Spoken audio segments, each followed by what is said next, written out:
So my next large task is going to be to create a working fresh air duct for the new intercooler. The intercooler is already built, but it's quite a bit larger than this, as you saw in the last video. So I gotta take a scan of this factory one and throw it in a 3D modeling and adjust pretty much anything from under here that's not going to hit the intake and bring it up top and bottom to the intercooler.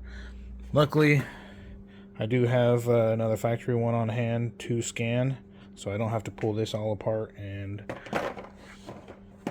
go that route. But that's going to be the next biggest challenge, and I'll show you how I'm going to do that. Now it's time to scan the intake duct. I covered it in baby powder because I originally cleaned it real well and made it look brand new, forgetting that these scanners don't like black plastic, and especially shiny black plastic. So needless to say, the first scan attempt didn't go too well, and it wouldn't pick up especially the flat underside. But I'm going to give it a second try with this baby powder, and I don't think it'll have any problems picking it up, because the original scan that I showed you in the previous video, it was still covered in dirt and whatnot from being pulled out of the car, and it picked it up pretty well. So it's pretty well covered in baby powder, and I'm hoping to get really good resolution so I can get the most accurate measurements I can for my new duct design.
I can tell you, getting this scanner was a total game changer with this project.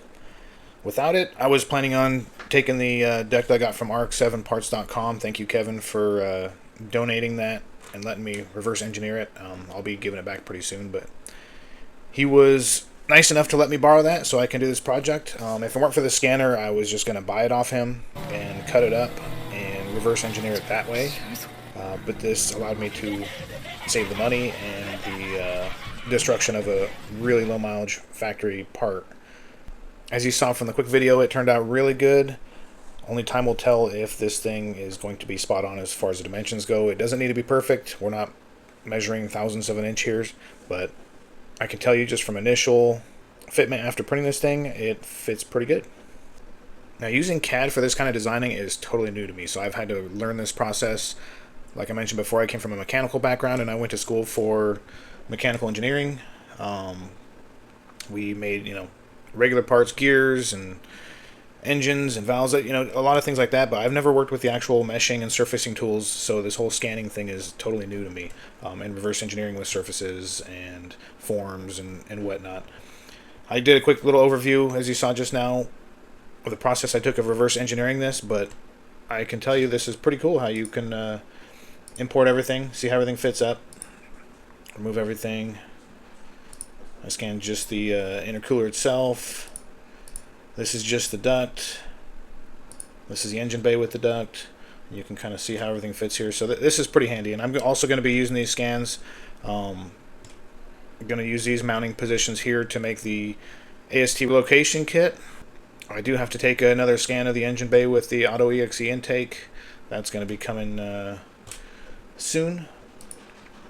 But here you can see just how handy this is to be able to do this.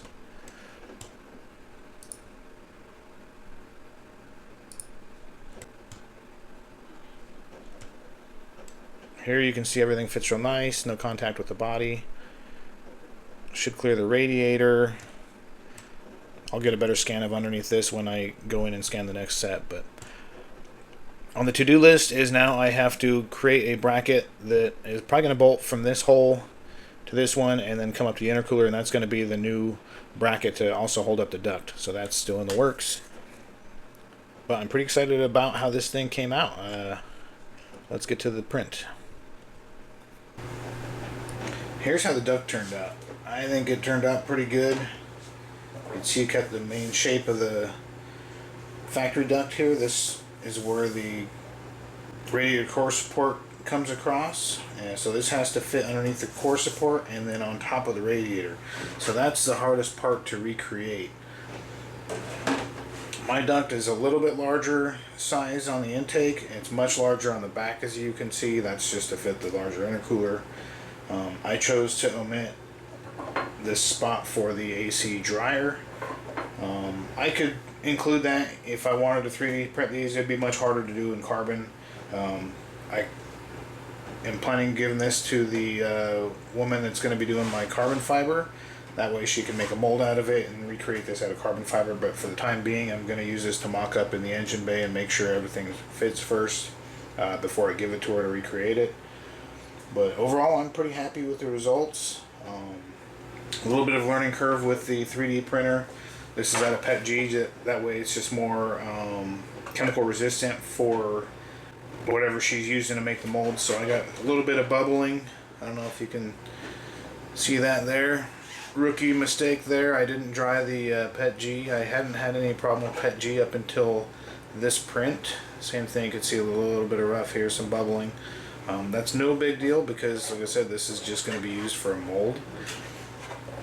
But I do have a dryer for drying filament. I just didn't realize you had to dry PETG. I do now, so future PETG I'll be doing that. I do have some ASA and some PA6, so something to play around with. But overall, so far everything's coming out pretty good.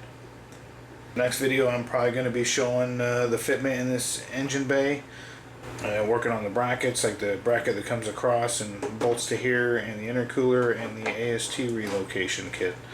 But let me know what you think about the process I went through with the design and creation of the duct. Any mistakes you see me make, like I said, this is my first time reverse engineering anything through surfacing tools, so if you can give me some pointers on more efficient ways of doing that, please let me know. I'll see you guys next time.